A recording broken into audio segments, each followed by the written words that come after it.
त्याला असा सरळ करतो की परत त्यांनी 10 पिढ्या तसा फोन केला नाही पाहिजे. मला असं कळलं की माझ्या काही जवळचे सहकारी चुकीचा सल्ला देतायत, सांगतायत. नाही थांबवलं तर मला त्यांना थांबवावं लागेल. मी पद देऊ शकतो, तसं दिलेलं पद मी काढून पण शकतो. त्यांचा फोन आला वेगळं काही सांगितलं तर फोन टेप करा आणि मला ते पाठवा, बघतो काय भानगड आहे ती. मी तुम्हाला सांगतो, मी राष्ट्रवादीचा प्रमुख आहे. त्याच्यावर कुणी येऊन काही सांगण्याचा वेगळा प्रयत्न केला तर अजिबात ऐकू नका. हा अजित दादाचा वादा आहे. दादा कधी चुकीचा वादा करत नाही. तो मी वादा पूर्णच करून दाखवीन. मी माझ्या कारकिर्दीमध्ये श्रीमंत महानगरपालिका, आशिया खंडात ही महानगरपालिका यांनी 9 वर्षामध्ये कर्जबाजारी केली, कर्ज रोखे काढले, नाव गोंडच दिलं कर्ज रोखे. अरे पण ते कर्जच आहे ना. त्याच्यामध्ये 4,000 कोटीची बिलं थकवली. लोक हेलपाटे घेत आहेत की आमची बिलं द्या. ज्यांच्या हातामध्ये तुम्ही लोकांनी 2017ला, ठीक आहे, माझे ह्या भागातले उमेदवार म्हणून तुम्ही राजूला निवडून दिलं, स्वातीताईंना निवडून दिलं, रोहितला निवडून दिलं, ते काम तुम्ही केलं. पण बाकीच्या ठिकाणी मला बहुमत मिळालं नाही आणि त्यामुळे माझे लोक विरोधी भागामध्ये बसले. पण ज्यांच्या हातात सूत्र होती त्यांनी काय केलं? भ्रष्टाचार केला, कर्ज बोकांडी केलं,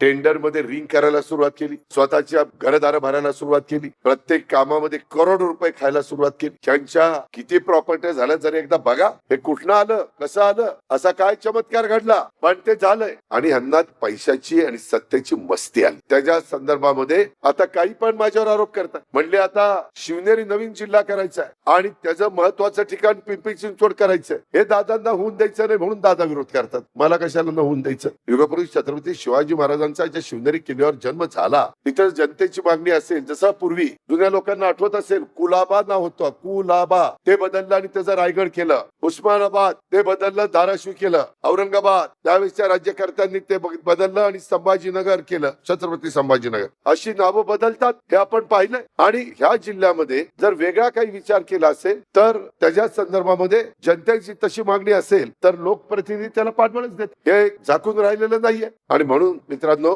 आज मी केलेल्या आरोपाला एक पण उत्तर ते देऊ शकत नाही. म्हणून कुठला तरी भावनिक मुद्दा काढायचा, 2 जातीमध्ये तेढ निर्माण करायची प्रयत्न करायचा, त्याच्यातनं स्वतःच्या चुका झाकण्याच्या करता त्याला जातीय रंग देता येतो का हे पाहायचं, त्याच्यातून एका वर्गाला आपलंसं करण्याचा प्रयत्न करायचा, त्याच्यातून रोजीरोटीचा प्रश्न सुटत नाही. भावनिक होऊन तुमच्या माझ्या मुलांना नोकऱ्या मिळणार नाही, शिक्षण मिळणार नाही. हे जो काही भ्रष्टाचाराचा राक्षस कीड लागलेली आपल्या महानगरपालिकेला, ती त्याच्यातनं थांबणार नाही आणि त्याची फार मोठी किंमत माझ्या पिंपरी चिंचवडकरांना मोजावी लागते. यावेळेस मी उमेदवार देत असताना जवळपास 128 उमेदवार आहेत. त्याच्यामध्ये काही नवे दिलेले, काही अनुभवी दिलेले. आपल्या 30 प्रभागात राजू विश्वनाथ बनसोडे हा एक वेळेला नगरसेवक झालेला, त्याला पुन्हा दुसऱ्यांदा आपण अनुभवी म्हणून संधी देतोय. प्रतीक्षा राजेंद्र लांगी जवळकर ही माझी महिला पाटी कोरी आहे, नवी आहे, आदिवासी मध्ये ती मूर्ती, आणि म्हणून ह्या भगिनीला आपण उमेदवारी दिलेली आहे. मी मगाशी सांगितलं काही अनुभवी काही नवे, तर इथं माझ्या प्रतीक्षेला नवीन म्हणून संधी दिली. स्वाती उर्फ माई चंद्रकांत काटे ह्या 2 वेळेला नगरसेविका होत्या, 2002ला आणि 2017ला.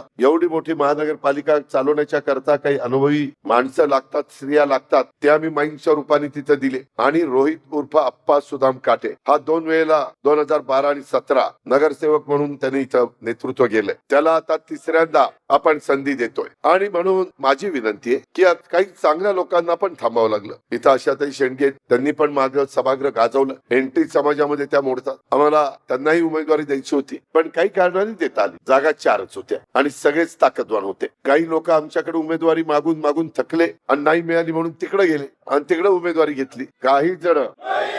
काही जण सत्तेच्या जोरावर, पैशाच्या जोरावर आपल्याला माणसं विकत घेता येतात का, त्याच्या आराखडे बांधतायत. पण माझा गरीब समाज शब्दाचा पक्का असतो. हा असा लेचा पैसा नाहीये. पैसा 1 दिवसाकरता पुरेल, पुढं काय कर्ज बोकांडी घ्यायचंय, विकासाला मातीत घालायचंय, शहराचं वजवाटोळ करायचंय. हा निकाल उद्याच्या 15 तारखेला तुम्हाला सगळ्यांना घ्यायचा. मी जे 4 उमेदवार तुम्हाला दाखवले, सांगितले, त्या निमित्तानं मी पिंपरी चिंचवडकरांना आवाहन करतो की मी या उद्योग नगरीमध्ये युगपुरुष छत्रपती शिवाजी महाराज, स्वराज्य जिजाऊ मासाहेब, सामाजिक न्यायाचे प्रणेते राजर्षी छत्रपती शाहू महाराज, क्रांती सूर्य महात्मा ज्योतिराव फुले, भारतरत्न डॉक्टर बाबासाहेब आंबेडकर, क्रांतीवीर लहुजी वस्ताद साळवे, लोकशाहीर अण्णाभाऊ साठे, क्रांती ज्योती सावित्रीबाई फुले, पुण्यश्लोक अहिल्यादेवी होळकर, मौलाना आझाद, रमाई माता, या सगळ्या महापुरुषांना, महान व्यक्तींना मी त्यांच्या चरणी मी विनम्र अशा प्रकारचं अभिवादन करतो. अतिशय मोठी माणसं, यांनी समाज घडवत असताना कधी जातीपातीचा, नात्या गोत्याचा विचार केला नाही, तर समाजाचं हित कशात तो विचार केला. केला. बाबासाहेब आंबेडकरांनी आपल्याला संविधान दिलं, जगातलं सर्वोत्कृष्ट संविधान हे दिलं आणि घटना दिली. त्यामुळं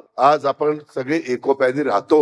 आज बाबासाहेबांची केवढी दूरची दृष्टी. अडाणी, अंबानी, टाटा, बिर्ला यांनाही एकच मत आणि माझ्या इथं बसणाऱ्या दापोडी, फुगेवाडी, कासारवाडी परिसरातला तो शेवटचा जो माणूस आहे, गरीब असला तरी त्याला एकच मत. ही किमया फक्त डॉक्टर बाबासाहेब आंबेडकरांनी करू शकले. हे लक्षात घ्या. त्याच्या आधी वेगळ्या पद्धत होती, पण शेवटी लोकशाही कशाला म्हणायची आणि त्या पद्धतीनं या राज्याचा आणि देशाचा कारभार चालतो. मित्रांनो, दापोडी, फुगेवाडी हा प्रभाग प्रामुख्याने जर बघितलं तर कष्टकरी, कामगार, सामान्य जनतेची वस्ती असणारा हा परिसर. नदीला लागून आहे. सुरुवात पिंपरी चिंचवडची या दापोडी पासून त्या ठिकाणी होत, नंतर फुगेवाडी, नंतर कासारवाडी असा तो भाग आहे. कारण तुम्ही माझे मतदार होता 91 साली. तुम्ही अनेकांनी मला मतदान केलंय खासदारकीला. अशा पद्धतीनं या पिंपरी चिंचवडकरांचं काम. मित्रांनो, या भागाने आजवर राष्ट्रवादी काँग्रेस पक्ष आणि घड्याळावर अपार अशा प्रकारचं प्रेम, विश्वास आणि पाठिंबा दिलेला आहे. हा परिसर राष्ट्रवादी काँग्रेस पक्षाचा पारंपरिक असा मतदार आहे आणि म्हणून तो निष्ठावनपणे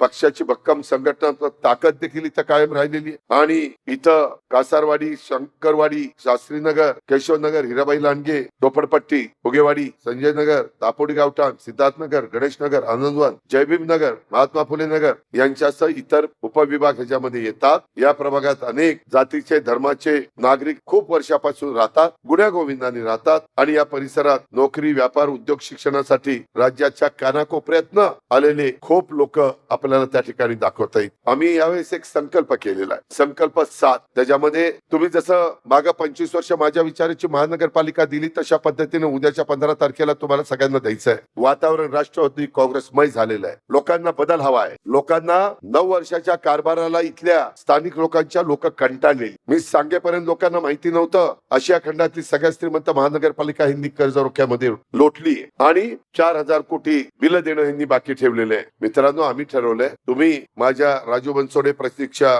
लांगी जवळकर, स्वातीताई, माई काटे, रोहित अप्पा काटे या चौघांना निवडून दिलं, निवडून द्यावं आणि ते काम तुम्ही त्या ठिकाणी केलं तर मी या शहराला दररोज नळाद्वारे पाणी देणार. टँकर ची लॉबी मी मोडून काढणार. टँकर माफिया एवढा पैसा कमवतात सोसायटीच्या कडनं की सोसायटी धारक वैतागून गेले. रस्ते चांगले नाही, कुठल्याही सुविधा नाही. ते म्हणतात का राहायचं आम्ही इथं. नदी पुनरुज्जीवन, पूर नियंत्रण यामध्ये आम्ही लक्ष घालणार. ट्रॅफिक मुक्त, खंडे मुक्त आपली महानगरपालिका आम्ही करणार. स्वच्छता अभियानामध्ये भारतात सातत्यानं इंदोर शहर पहिलं येत आहे, तसं आपलं शहर कसं वरच्या क्रमांकावर जाईल आणि सगळा परिसर स्वच्छ आणि घनकचऱ्याची विल्हेवाट लावणारं शहर म्हणून माझ्या पिंपरी चिंचवडची ओळख होईल. या पद्धतीनं काम करून दाखवणार. हायटेक आरोग्य सुविधा, अत्याधुनिक हायटेक परवडणारी दर्जेदार आरोग्य सुविधा आम्ही पालिकेच्या माध्यमातून या शहरामध्ये देणार. सर्वसामान्य पिंपरी चिंचवडकरांना अन्याय करणारा डीपी प्लॅन पूर्णतः रद्द करण्याची गरज आहे. लोकसभातून नागरिक हिताचा नवा विकास आराखडा हा आम्ही कमी करणार. बिल्डर दार्जिना डीपी प्लॅन इथं झालेला आहे. बिल्डरांना वाचवण्याच्या करता त्यांच्या जमिनीवरचं आरक्षण काढलंय आणि ज्यांच्याकडे छोट्या छोट्या जमिनी आहेत त्यांच्याकडे ते आरक्षण टाकलंय. का बाबा, गरीबाला जगू द्या ना. लहान शेतकऱ्याला का आरक्षण टाकताय? श्रीमंत गडगडचे श्रीमंत आहे, तो सहन करू शकतो, गरीब नाही सहन करू शकत आणि म्हणून तशा पद्धतीनं आपण त्याच्यामध्ये बदल करणार. महानगरपालिकेच्या आधीच 100 मॉडेल स्कूल उभारणार. का तर समान शिक्षणाची संधी मिळाली पाहिजे. आज बऱ्यापैकी लोक, श्रीमंताची लोक, ज्यांची ऐपत आहे वडिलांची, असे पालक त्यांच्या मुलांना मुलींना सीबीएसई स्कूल मध्ये टाकतात. आम्ही गरिबांच्या मुला मुलींनी काय करायचं त्यांना वाटत नाही. मराठी तर ते शिकतातच, परंतु इंग्रजी पण आलं पाहिजे स्पर्धेच्या युगात टिकायचं असेल तर. आणि म्हणून इंग्रजीचं पण शिक्षण आपल्या महानगरपालिकेच्या शाळेमध्ये देणार. मराठी देखील चालूच ठेवणार. नाही तर पुन्हा म्हणतील अजित पवार मराठी सोडून इंग्रजीचं शिक्षण द्यायला निघाला. अरे मराठी तर आपली मातृभाषा आहे, ती आलीच पाहिजे आणि त्याच्या जोडीला इंग्रजी. या पद्धतीने आपल्याला काम करायचंय. PCMC model school, 100 model school आपण या एकंदरीत 32 प्रभागामध्ये आम्ही करून दाखवणार. त्यामध्ये साधारण एकेका प्रभागामध्ये माझ्या माहितीप्रमाणे एकेका अ मध्ये एक प्रभागात 4-4 तर नक्कीच होतील. 128 आपले प्रभाग हे आहेत, वॉर्ड आहेत. त्याचा आम्ही थोडस जास्त करावं लागले तरी चालतील, पण कुणाला नाखुश करणार नाही. आज जिथं गरीब वर्ग जास्त आहे तिथल्या शाळा प्राधान्याने आम्ही इंग्रजी माध्यमाच्या त्या ठिकाणी करू. 1 एप्रिल 2026 पासून 500 पर्यंत स्क्वेअर फुटापर्यंतची घरं ही पूर्ण मालमत्ता करातून वगळून टाकणार, मुक्त करणार.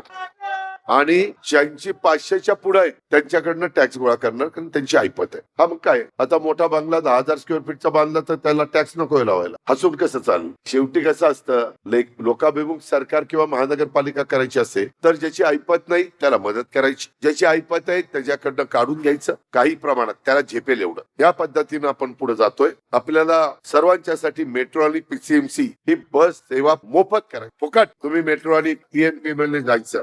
विरोधक माझ्यावर टीका करतात, हे होणार नाही. होणार. मी लाडक्या बहिणीचं करून दाखवलं की नाही, सगळे म्हणत होते नाही होणार नाही होणार, आम्ही करून दाखवू. इच्छाशक्ती असते, राजकीय होता, आणि ती धमक आणि ताकद आमच्यामध्ये आहे. त्याच्यामुळं त्यांचे जे पैसे असतील ते नगरपालिका पुणे आणि पिंपरी चिंचवड भरेल. त्याच्यामुळं फुकट जायला मिळाल्यानंतर रस्त्यावरची वाहनं कमी होतील, लोक बचत करतील. मेट्रो गेल्यानंतर प्रदूषण होणार नाही, कारण इलेक्ट्रिक वर ते चालतं. ईव्ही बस ह्याच्यात गेल्यानंतर ते इलेक्ट्रिक वर चालतं, प्रदूषण होत नाही. सीएनजी मध्ये थोडंसं प्रदूषण होईल, पण तेवढं आपल्याला अडचणीचं ठरणार नाही. आणि पर्यावरणाचा समतोल साधण्याच्या करता अनेक झाडं झुडपं आपल्याला लावावी लागतील आणि ती जगवावी लागतील, ते आपण करू. त्याच्यामध्ये विद्यार्थ्यांना डेटा प्लॅन मोफत टॅब देणार. आता ज्यांची घरं बरी आहेत त्यांच्या सगळ्यांच्याकडे घरं आयफोन तर आहेत किंवा मोबाईल आहेत, आणि त्याच्या जोडीला त्यांच्याकडे लॅपटॉप असतं. लॅपटॉप आपल्या गरिबांच्या घरामध्ये नसतं, कारण आई वडिलांना दिवसभर काम केल्यानंतर चूल पेटायचे ते कुठं आणणार, ऐपत नाही. म्हणून त्या मुलांना आम्ही टॅब देणार आणि त्याच्यातनं त्याला इतरांच्या बरोबरीनं आणण्याचा प्रयत्न करणार. लाडक्या बहिणींना देखील स्वयंरोजगाराच्या साठी 5 लाख रुपयाचं व्याजमुक्त कर्ज आम्ही देणार. त्याबद्दल काळजी करू नका. ते बसतंय, त्याचा हिशोब केलाय. मोफत रेल्वे आणि 5 लाखापर्यंत व्याजमुक्त कर्ज आणि आपली पीएमपीएमएल बस फुकट, हे सगळं हिशोब केलेला आहे. तज्ञांशी बोललोय, आताच्या अधिकाऱ्यांशी बोललोय, त्याचे सकारात्मक काय फायदे होतील ते बघितलंय, त्याचा मायनस पॉइंट पण आम्ही शोधले. त्यामुळं दापोडीकरांनो, कासारवाडीकरांनो, फुगेवाडीकरांनो काही काळजी करू नका. काही जण म्हणतात चुनावी जुमला आहे. चुनावी जुमला नाही. आपण एकमेकाला सतत भेटणार आहे. कसं मी तुमच्याशी खोटं बोलीन, काय कारण आहे? माझ्या स्वभावातच नाही. इथे आपल्याला महिलांचा सुरक्षितेचा प्रश्न गंभीर निघालेला आहे, त्यामध्ये आपल्याला मार्ग काढावा लागेल. भटक्या कुत्र्यांचा वाढता उपद्रव तो आपल्याला कमी करावा लागेल. पार्किंग समस्या खूप मोठी निर्माण झालेली, ती आपल्याला सोडवावी लागेल. पाणी पुरवठा अपुरा होतो, तो सगळीकडे आपल्याला नियमित दाबाने करावा लागेल. नदी प्रदूषण, आरोग्य आणि पर्यावरणाला धोका जो निर्माण झालेला आहे, ती नदी प्रदूषणात मुक्त करायची. त्याच्यामध्ये कुठल्याही ट्रीट न केलेलं पाणी सोडायचं नाही, ते आपण करणार आहोत. योग्य दाबाने अखंड वीज पुरवठा तो आम्ही देणार आहे. आणि दापोडी, फुगेवाडी, कासारवाडी आरक्षण विकसित करणार आहे. आता आपल्याकडे पैसा नसल्यामुळे ती आरक्षण विकसित करता येत नाही, आणि त्याच्यावर नागरिकांना जो आनंद घ्यायचा असतो तो घेता येईल, म्हणून त्यालाही मी मार्ग काढून देतोय. अशा पद्धतीनं माझा प्रयत्न आहे. तुम्ही फक्त मला साथ द्या. मी तुम्हाला चांगल्या पद्धतीने कारभार करून दाखवील, कारण मागं 25 वर्ष मी करून दाखवलाय. त्याच्यावर मी काहीतरी नवी ट्रायल इथं घेत नाहीये. इथं आपण अनुभवातनं पुढे चाललेलो आहे, आणि त्या पद्धतीनं माझ्या फुगेवाडी, कासारवाडी आणि दापोडी या लोकांनी कुठल्याही बोलतापाला बळी न पडता, आजचा आणि उद्याचा दिवस तर फार महत्वाचा आहे. काही अफवा उठतील, विश्वास ठेवू नका. पॅनल टू पॅनलच माई, रोहित, राजू आणि आमच्या स्वातीताई, पॅनल टू पॅनलच मत मागायची. अजिबात दुसरं भानगडीत पडायचं नाही. जेवढी रोहितला पडतील तेवढीच माईला पडली पाहिजे, माई रोहितला जेवढी पडतील तेवढीच आमच्या स्वातीला पडली पाहिजे, आणि या तिघांना पडतील तेवढीच राजूला पडली पाहिजे. काही जण वेगळे सल्ले इथं देतात असं माझ्या कानावर आलंय. मी तुम्हाला सांगतो, मी राष्ट्रवादीचा प्रमुख आहे. त्याच्यावर कुणी येऊन काही सांगण्याचा वेगळा प्रयत्न केला तर अजिबात ऐकू नका. आपल्याला आपल्या प्रपंचाचं भलं करायचंय, आपल्याला आपल्या मुलाबाळांचं भलं करायचंय. बाकीच्यांना काय डोक्यात आहे ते माहिती नाही. त्याच्यामुळं आपण त्या संदर्भात योग्य ती कारवाई करू. मला असं कळलं की माझ्या काही जवळचे सहकारी चुकीचा सल्ला देत आहेत, सांगतायत. ते असेल तर त्यांनी ते ताबडतोब थांबवावं. नाही थांबवलं तर मला त्यांना थांबवावं लागेल. मी पद देऊ शकतो, तसं दिलेलं पद मी काढून पण शकतो. अशा पद्धतीनं मला जर कुणी चुका करत असेल तर त्यांना निर्वाणीचा इशारा द्यायचा आहे. माझ्याकडे पण अनेक जण लाईनीत उभे आहेत की आम्हाला संधी द्या. तशा पद्धतीनं एक मत महत्वाचं असताना आम्ही ती वेळ तुमच्यावर येऊ देणार नाही. आणि कुणी जर वेगळं काही सांगत असेल तर माझी विनंती आहे, त्यांचा फोन आला आणि वेगळं काही सांगितलं तर फोन टेप करा आणि मला ते पाठवा. मग बघतो काय भानगड आहे ती. त्याला असा सरळ करतो की परत त्यांनी 10 पिढ्या तसा फोन केला नाही पाहिजे. अशा पद्धतीनं मी ते करू शकतो ही पण बाब आपल्या सगळ्यांच्या लक्षात आणून देतो. मित्रांनो, एकंदरीतच आपल्याला खूप नव्या गोष्टीला सामोरं जावं लागतंय. माझ्या प्रभाग 30 मध्ये अनेक समस्या आहेत. मला राजूनी, स्वातीताईंनी, रोहितनं, माईनं सांगितल्या की प्रभागात अनेक भागात अवेळी अपुरा पाणी पुरवठा होतोय. तो आम्हाला रोज व्यवस्थित करून द्या. प्रभागात वाढती वाहतूक कोंडीचा प्रश्न गंभीर बनलेला आहे. त्याचा फटका माझ्या इथल्या शाळकरी मुलामुलींना बसतोय, व्यापाऱ्यांना बसतोय, नोकरदारांना बसतोय. त्याच्यातनं मार्ग काढा. तो मोफत रेल्वे, मेट्रो आणि म्हणजे पुण्याची आणि पिंपरी चिंचवडची मेट्रो, नाहीतर जाल मुंबईला, दिल्लीला, कलकत्त्याला मेट्रो फुकट आहे. बसल्यावर तिथं तिकीट चेकरी पैसे मागेल. होय बाबा, लव यू. त्याच्यामध्ये ह्या पद्धतीनं आपल्याला सगळं हे करावं लागेल. माझी आपल्याला सगळ्यांना विनंती आहे की आपण सगळ्यांनी इथल्या भटक्या कुत्र्यांचा वाढता उपद्रव कमी करायचा आहे. पार्किंग समस्या कमी करायची. सांडपाणी आणि कचऱ्याची समस्या आपल्याला त्याची विल्हेवाट लावायची. महिलांना सुरक्षेचा गंभीर प्रश्न झालाय, तो दूर करायचा आहे. नदी प्रदूषण, आरोग्याला आणि पर्यावरणाला जो धोका निर्माण झालेला आहे तो आपल्याला दुरुस्त करायचा आहे. योग्य दाबाने अखंड वीज पुरवठा आपल्याला करायचा आहे. दापोडी, फुगेवाडी, कासारवाडी मध्ये आरक्षण आपल्याला त्या ठिकाणी विकसित करायचं आहे. त्या सगळ्या गोष्टीचा आपण विचार करा. आज भ्रष्टाचाराची अनेक प्रकरणे मी काढलेली आहेत. तो भ्रष्टाचार आपल्याला संपवायचा आहे आणि तुम्हाला मला पुन्हा पूर्वीसारखे चांगले दिवस आणायचे. आपल्या झोपडपट्टीमध्ये SRAच्या योजना राबवून त्या लोकांना पण हक्काची चांगली घरं ही आपल्याला उभी करून द्यायची. या सगळ्याचा साकल्याने विचार फक्त तुमचा आमचा राष्ट्रवादी काँग्रेस पक्ष करू शकतो. आणि म्हणून आपली आता पिंपरी चिंचवडकरांनी ठरवलेलं आहे की राष्ट्रवादी काँग्रेस पक्षाची पुन्हा इथं सत्ता आणायची आणि ती तुमच्यामुळे येणार.